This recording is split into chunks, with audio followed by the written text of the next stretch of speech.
Assalamualaikum warahmatullahi wabarakatuh. Mari kita mulai hari ini dengan penuh semangat dan pikiran positif. Apakah Anda siap untuk mengubah hidup Anda menjadi lebih sukses dengan berpikir positif? Mari kita cari tahu jawabannya bersama-sama. Perkenalkan, nama saya Chalipa Mugnia Peja dari kelas 7C.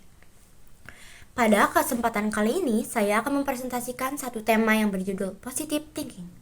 Berikut poin-poin yang akan saya bahas pada kesempatan kali ini. Yang pertama, setiap pikiran adalah doa. Nasib kita adalah proyeksi pikiran kita, fakta dan respon. Alam bawah sadar hanya mengenal fokus, menghilangkan suuzon membangun husnuzon, dampak husnuzon, dan the law of projection. Setiap pikiran adalah doa.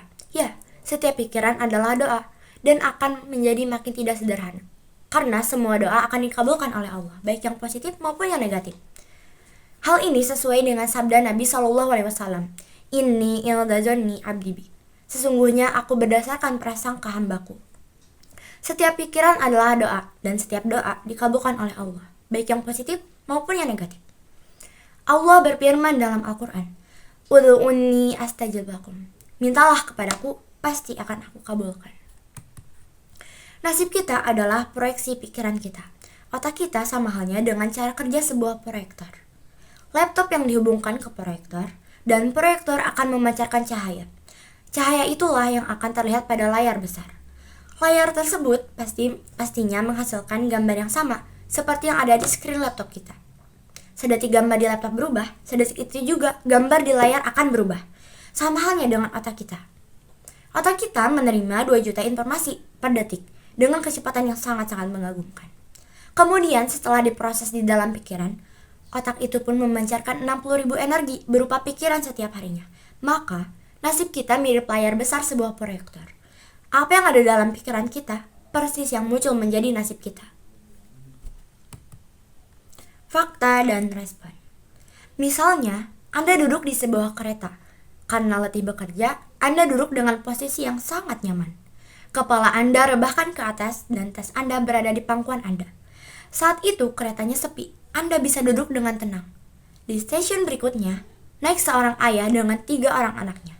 Sang ayah duduk persis di samping Anda dengan posisi yang sama. Kepalanya direbahkan.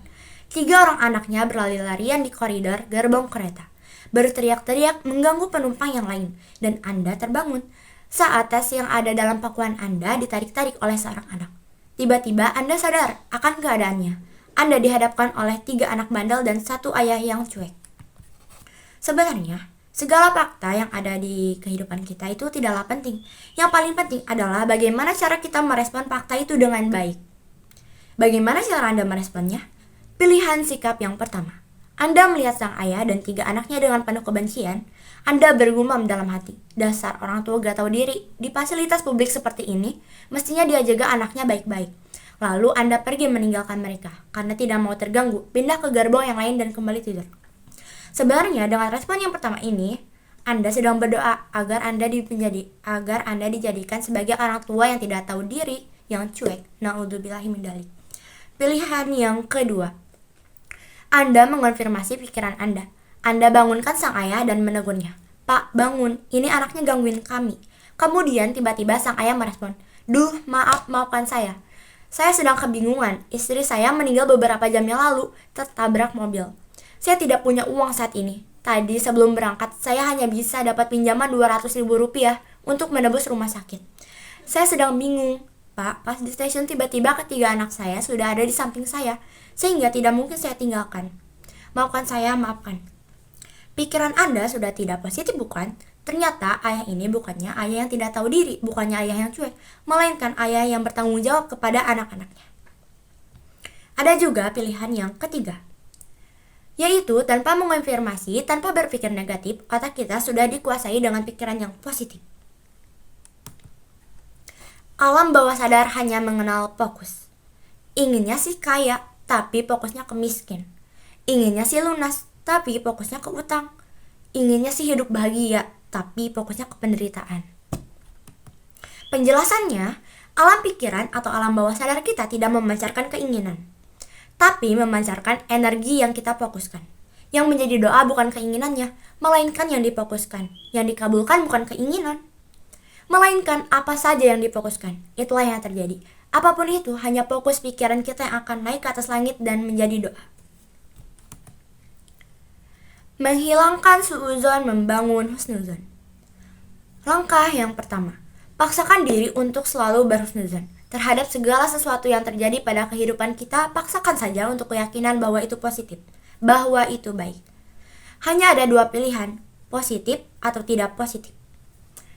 Yang kedua, tinggalkan asupan persepsi negatif. Otak kita menerima 2 juta informasi per detik, lalu memancarkan 60.000 pikiran setiap hari. Maka sangat penting dalam memperhatikan input otak kita agar yang keluar adalah pikiran-pikiran yang positif. Yang ketiga adalah mengubah kata-kata. Agar otak kita menjadi energi yang positif, harus dibiasakan mengubah kata-kata. Ada pepatah mengatakan, change your word will change your world. Mengubah kata akan mengubah dunia. Contoh-contoh dalam mengubah kata-kata. Kata sulit diganti menjadi tidak mudah. Kata miskin diganti menjadi belum kaya. Kata sakit diganti menjadi kurang sehat. Dampak berhusnuzon. Husnuzon juga akan mendekatkan diri pada hakikat dengan melihat sisi yang positif. Sebenarnya kita bisa mengambil hikmah yang lebih dalam dari sebuah peristiwa, dikasih bangkrut misalnya. Dengan disikapi positif, maka tiba-tiba kita diberikan jalan kebaikan atas model bisnis yang lain.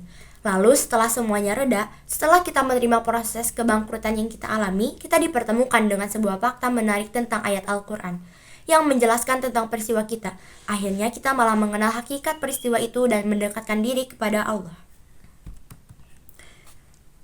The Law of Projection. Dalam penjelasannya, Hans Wilhelm menyebutkan bahwa apa yang ada di dalam pikiran kita disebut sebagai primary reality. Sementara dunia yang ada di hadapan kita adalah secondary reality. Jika di dalam pikiran kita yang ada adalah kebencian, semua yang terlihat di kehidupan kita akan bernuansa kebencian. Sebaliknya, jika di dalam pikiran kita sudah tercipta realitas primer yang penuh cinta, dalam realitas kita pun terlihat cinta dan kasih sayang di mana-mana. Apapun yang terfokuskan dalam pikiran kita akan otomatis terproyeksi menjadi nasib kita. Saya mendapat ilmu ini dari buku Magnet Rezeki yang telah saya baca. Kesimpulannya, kita berpikir 60.000 kali setiap hari. Setiap pikiran adalah doa, dan setiap doa akan dikabulkan oleh Allah, baik yang positif maupun negatif.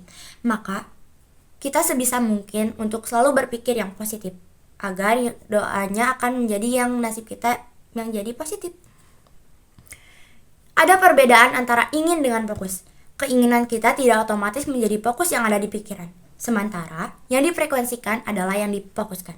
Dengan melatih fokus yang baik-baik saja akan membuat pikiran kita memancarkan energi yang positif. Fakta sudah tidak penting bagi kita. Yang paling penting adalah respon terhadap fakta. Dampak husnuzon pada kehidupan pribadi akhirnya akan lebih mudah bersyukur, melihat dari sisi yang positif, mengenal hakikat, dan mengundang keberuntungan. Mencari ilmu dengan pikiran bersih.